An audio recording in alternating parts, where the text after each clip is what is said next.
Hello, welcome back. I have been making content for about 4 years now, and I have never experienced the level of appreciation and support that you all have given me in the last video. So thank you. Completely unexpected. I really appreciate you from the bottom of my heart. If you've subscribed or if you've shared my video or liked it or anything, left a comment. I can't tell you how much it means to me. So I will just leave it at that and not ramble too much. So I wanted to address 3 of the main common questions that I've been getting on that previous video. And so forgive me while I refer to my notes. Why I didn't mention the Vedas. So back in the previous Yugam, only male students were sent to the Gurukulam, and young girls were intentionally not sent there to learn the Vedas. So obviously a Gurukulam is going to be led by a man, and intentionally these young girls were not sent to a man's house. And so for that reason, the girls just were not educated in the Vedas.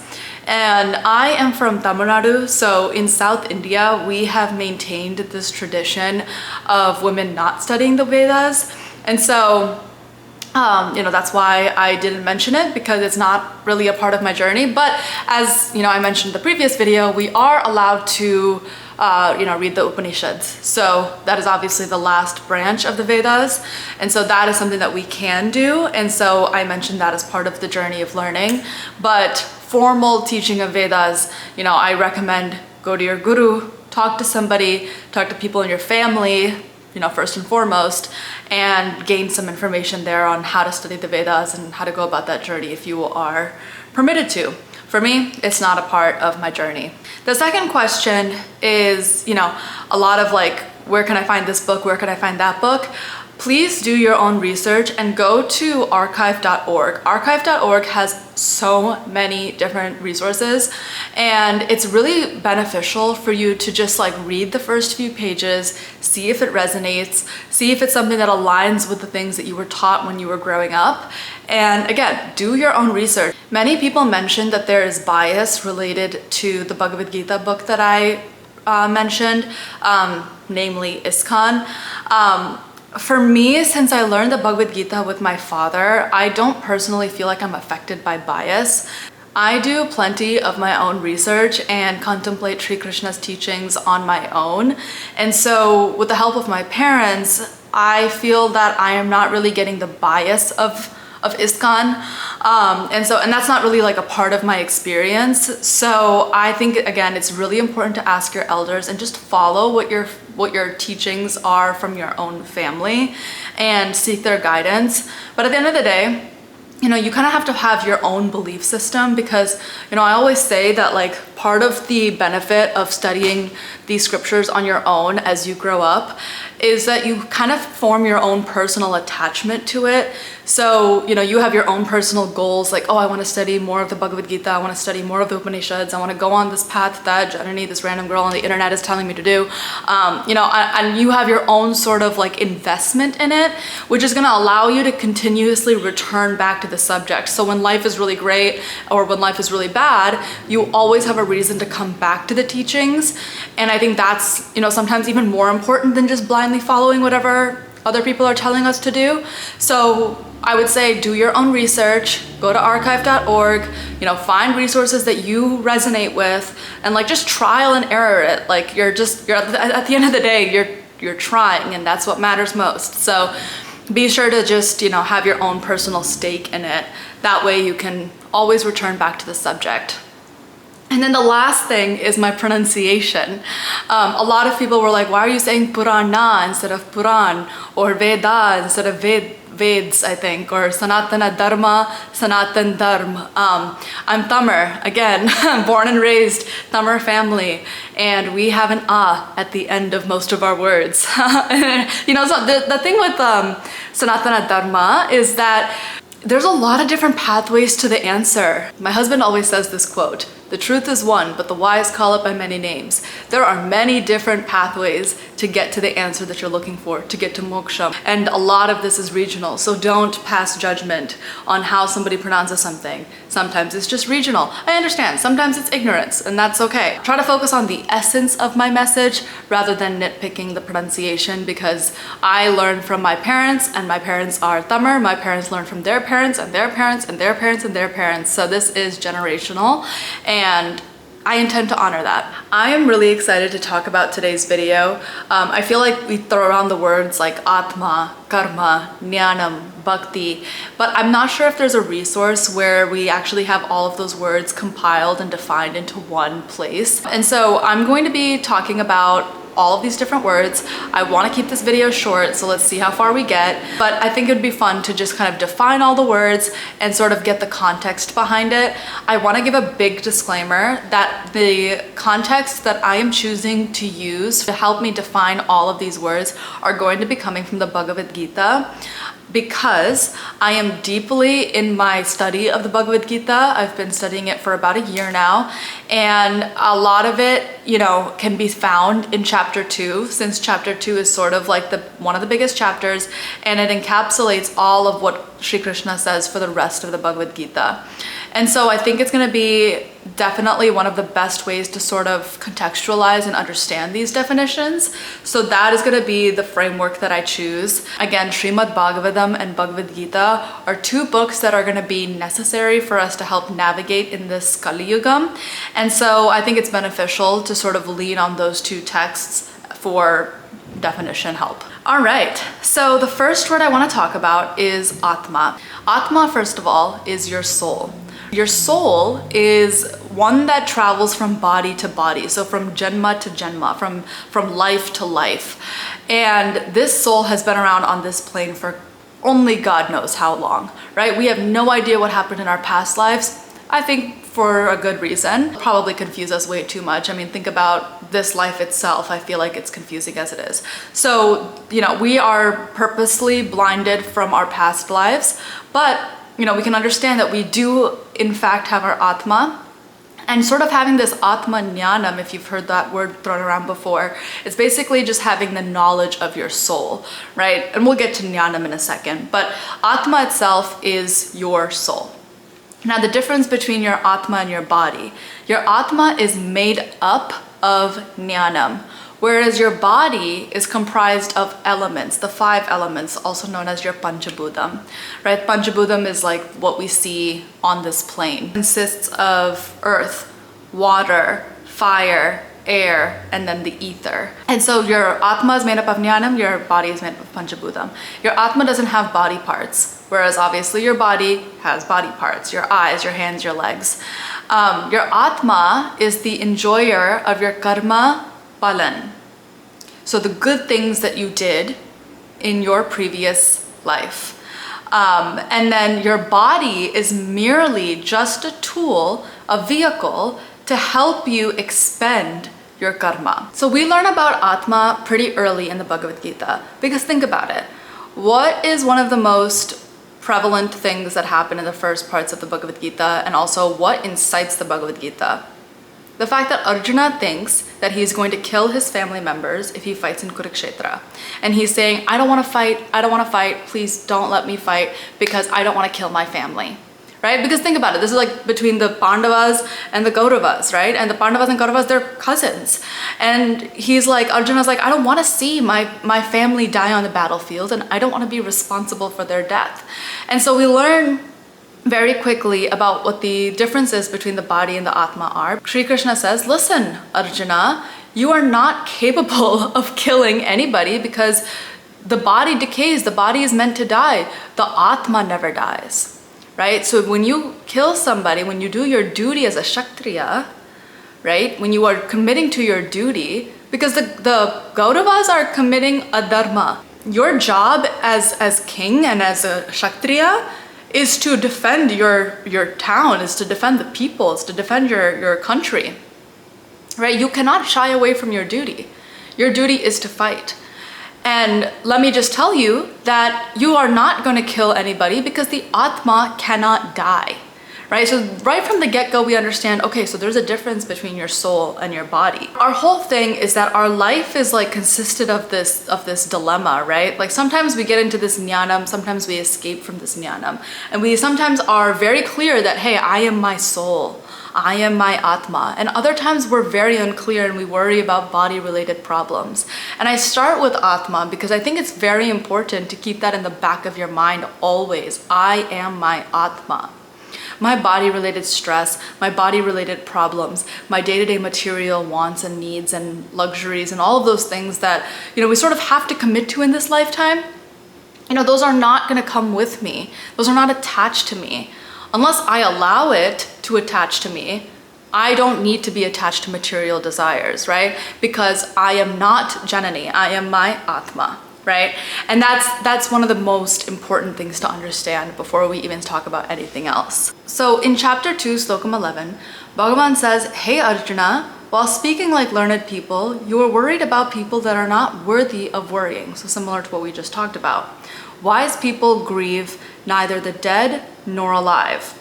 And in the class itself, we talked about the characteristics of the Atma. So they say that the Atma is next to our heart. Some say it's within our heart, in an inverted lotus flower shape within a small deepam or fire rays. This Atma resides at a very micro level. If you take the tip of 1 grain of rice and cut it into 100 pieces, and then take 1 piece of that and cut that into 100 pieces, that is the size of your Atma, similar to an atom. We differentiate our body part from ourselves, right? We say like, oh, my arm is broken, or my leg is broken, or my eye is gone. But we don't necessarily say like, I am gone because my eye is gone. You know what I mean? So I am still alive, as in the Atma. And every time we point to ourselves, we always say, I am Janani, right? And this is where our Atma resides, because it's, it's an automatic signal, like I am my Atma, and they say that Atma resides here. So that, I don't think that's a coincidence that we often refer to ourselves as I and point here. And so again, further explanation that Atma is you, and you are your Atma, you are not your body. So the next word is karma. Karma is essentially your action or your inaction. We've all heard what karma is, right? Karma is essentially the force that's believed to be the thing that determines the next person's life. So we can understand that your pavam, the bad things that you did, or your punyam, the good things that you did, all accumulate and lead us into the life that we have today. So my prior pavam and punyam that I committed to, my prior karma that I committed to, led me to the life that I have today. And the actions or inaction that I commit to in this lifetime will determine the life that I have next, right? So let's now put this back into the context of the Bhagavad Gita. So we hear about karma yogam. Karma yogam is essentially, in a nutshell, do your day-to-day work without expecting any sort of benefits. Now, karma in the sense of the word in the Bhagavad Gita, we can sort of have that be synonymous to the word work. Work is every action that you commit to. Work is the physical, like your 9-to-5 job, this work that I'm doing right here, cooking for my family, cooking for myself, putting the dishes away, speaking to my mother, speaking to my father. Literally any action that I'm doing is work. The way I go about it, my intention behind it can be, is an action that I commit to. And so how does this relate back to Atma? So karma essentially covers your Atma and hides the Jnanam. So, we understand that your Atma knows everything. It's indestructible. And it's the closest thing to God because in a sense, your Atma comes from God. And when you die, you hope that this is your last life and you hope that your Atma goes back to Bhagavan. Why is it that we go about our lives with sort of this like unawareness of our Atma? Why are we not taught this in school? Why are we not taught this at a young age? You can be taught this at a young age if your karma allows it. So karma is sort of like the covering of your Atma Jnanam, right? And, we understand that like there are some people who are super, super, super smart. There are some people who are, in our opinion, not so smart. And they can develop this sort of understanding about the world when they study. Right? And that studying, that knowledge is called jnanam. Not Gyanam means knowledge. And so the amount of knowledge that somebody's exposed to can be due to karma. And I'm not, again, this is not about is this a good or a bad thing, so please don't take my words out of context. Please listen to the entire video and make your judgment after that. But you know, we hear about how, you know, some people are born into, you know, an atheist family and they sort of become somebody who really, really believes in God, right? And that is their own personal karma to go through that journey, right? At the end of the day, we all want our Atma to travel back to Bhagavan. There are many different ways to get there, and our karma sort of determines what that pathway is going to look like. And so I'll leave it at that. I think karma, we can talk about it in karma yogam. I think I can make a whole video just about that. Similar thing with jnana yogam, bhakti yogam. I think each of those deserve its own video, which we can get into. Today, I just sort of wanted to give like a overall description. So we talked about karma, now let's talk about jnanam. Jnanam is our knowledge. We talk about jnanam and we talk about how the more that we understand who we are, right? And we relate it to, you know, if I say, who are you? And you answer, I'm Steve, right? Like, do you have Atma Jnanam? If I answer and I'm saying, I'm Janani, right? Do I have Atma Jnanam, right? The true answer to who are you is I am my soul. I am not my body at all. And this Atma Jnanam is sort of getting closer to that knowledge of my soul and sort of getting closer through reading the text, through my karma. You know, am I able to gain more jnanam easily, or is there, you know, sort of resistance there? That is all due to karma. But the actual concept of jnana yogam is just the acquiring of the knowledge to understand your soul better and to identify as your soul all the time. Right? I can just sit here casually and be like, I am my soul, I am my soul, I am my soul. And I can really understand that. But do I live my life like that? Probably not, because I'm still worried about my job. I'm still worried about finances. I'm still worried about, you know, videos and all these different material things. And that's why, you know, when we talk about like what type of yogam to go down, I'm sort of sidetracking right now, but when we talk about what type of yogam to go down to and like what path to choose, Sri Krishna says, pick karma yogam. Because we as human beings, we are designed to work, right? We are not designed to sit underneath a tree and say Shri Krishna, Shri Krishna, Shri Krishna all day long. As much as we want to, we still have our house to take care of, we still have food to prepare, we still have to make money, we have to take care of our kids, we have to take care of our family. We have obligations to this society. We cannot spend our entire life trying to obtain knowledge, jnanam, or sit underneath a tree and do devotional work all day long, even if we wanted to, right? Only some people can do that. But the vast majority of us are just worker bees. And that's fine. That's why we have karma yogam. So to do the work, do your duty without any expectation of the results, right? And so that's why, you know, when we talk about karma, the huge emphasis there is to give up all of your results to Bhagavan. Why? Because you are your Atma. You are not your body. The material success can't attach to you anyway. Bhakti. I'm sure you've heard this word before as well. Bhakti is what? Love, devotion, right? We all know what bhakti is. You know, and bhakti yogam, there's a lot of different practices on how to practice bhakti yogam. I, again, would consult your family. In, you know, the Vaishnavism perspective, there's saranagati that occurs. That's sort of like the bhakti yogam that they're talking about. And that saranagati sort of, you know, grants you that pathway to moksha. And there's so much there. I mean, I don't necessarily want to go down this rabbit hole quite yet. I think it's important to just sort of give like the overall perspective. But bhakti yogam is key. You know, it's like serving God by going to the temple, serving his worshippers, reciting his namam, you know, like Vishnu Sahasranamam, help people in suffering. And I think it's really important to realize that like if somebody's committing to bhakti yogam, let's say that they are determined on going to the temple every single Sunday, for example.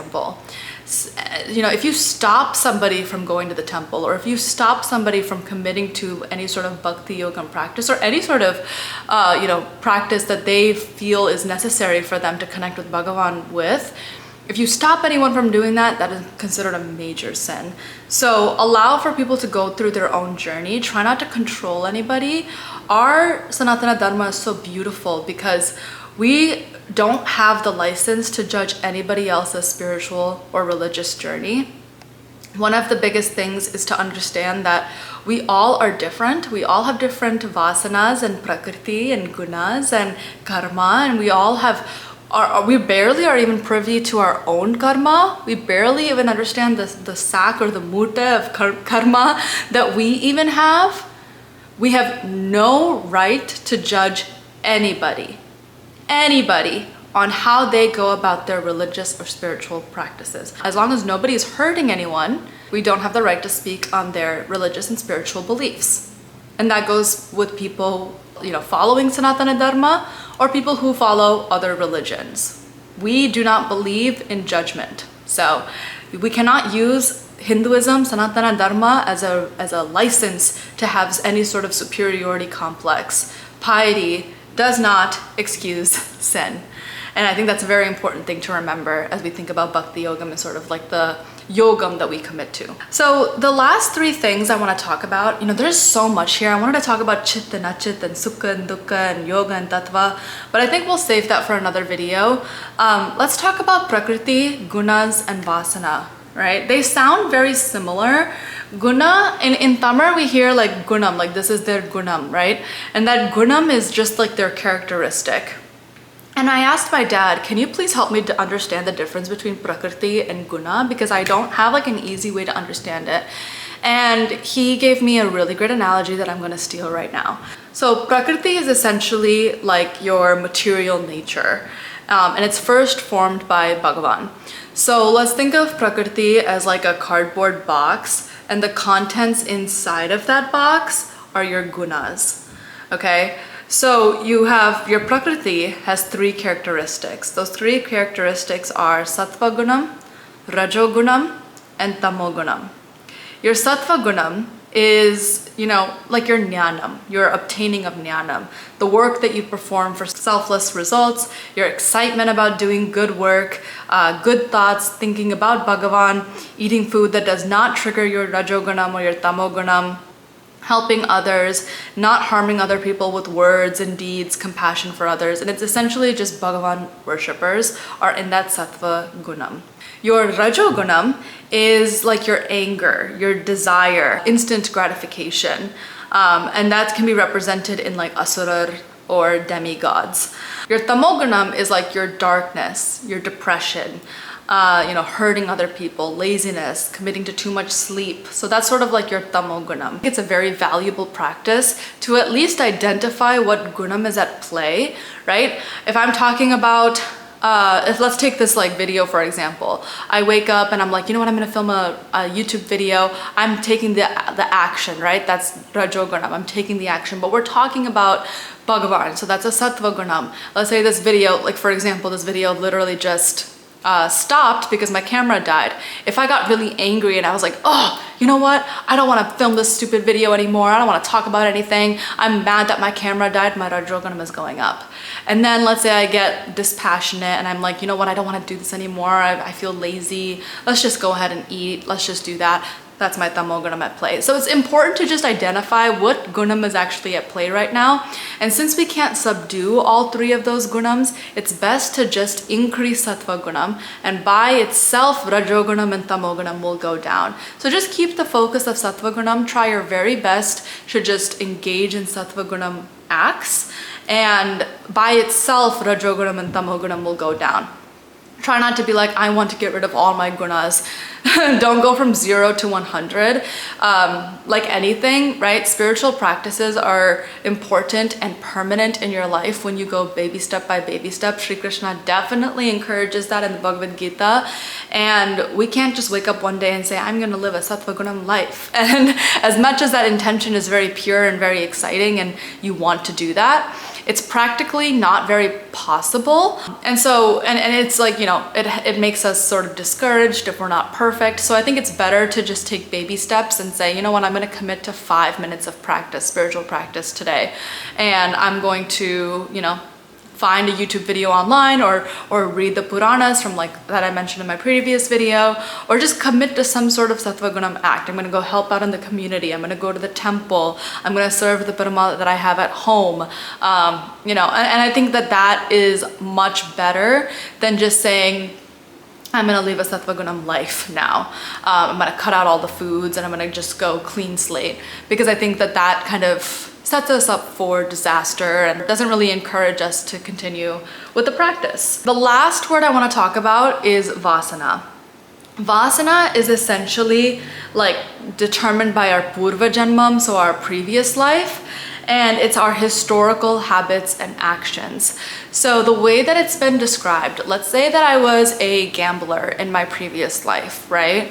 And I gambled all the time. And so then in this life, because I'm born into the family that I'm born into, let's say I'm born into the same parents that I have, I learned through time that gambling is actually not a part of our shastras. And I'm learning that, okay, you know what? Gambling doesn't align with our shastras. I don't think that I want to commit to gambling anymore. And so I say, you know what? I'm a non-gambler now. I don't gamble anything. And this Vasana turns from being a gambler to not being a gambler. So your Vasana is essentially like your historical habits and actions. In this case, gambler is a Vasana. This non-gambler is basically a new Vasana that takes over the previous one. Let's say I have a next life, essentially I'll have less of a gambler tendency. And so essentially what we can do is just understand what our flaws are, what our perfections are, and just like sort of introspect a little bit. Like, what am I really good at? What am I lacking? What are my habits like? Is there anything that I can do to improve my life, right? Am I living by the sastras? If I'm not, what am I not living by, right? And just sort of identifying those things and doing your best day by day, habit by habit, minute by minute, surrendering to God and asking, please Bhagavan, help me overcome my Vasana. Please Bhagavan, help me obtain more Gyanam. Please Bhagavan, help me figure out how to expend my karma and burn my karma. So at the end of the day, we can kind of take this as a full circle moment. All you really have to think about is Bhagavan and I am my Atma.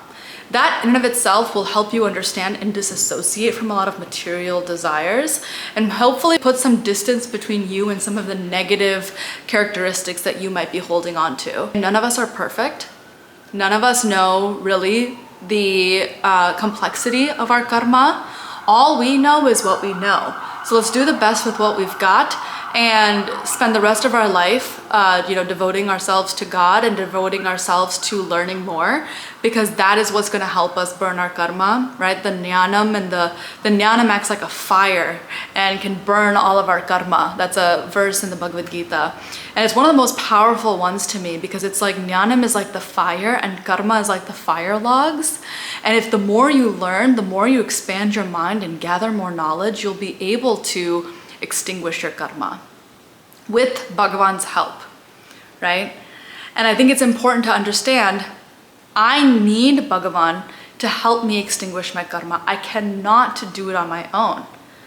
I forgot to mention that there are two different types of karma, Sanjita karma and Prarakta karma. Let's save that for another video and let's continue this conversation in the next one. I am intentionally trying to keep these videos a little bit shorter just so that it's not too overwhelming. And so let me know what you think. Let me know if you have any questions. I'd be happy to have a conversation with you in the comments or, film the next video and talk about it further. Keep the questions coming. It's been really exciting to understand where you guys are at so that I can make my videos accordingly. And I believe that this words and definitions video is gonna have a part 2 and a part 3 and a part 4 because we could talk about this for literally years and still scratch the surface of Sanatana Dharma. That's how vast our beautiful religion is. Thank you so much for watching this video. You guys are really helping me make my dreams come true, and it's been such an honor, interacting with all of you, and I thank you from the bottom of my heart for being here. So I hope you're doing well, and I will see you in the next one. Thank you. Bye.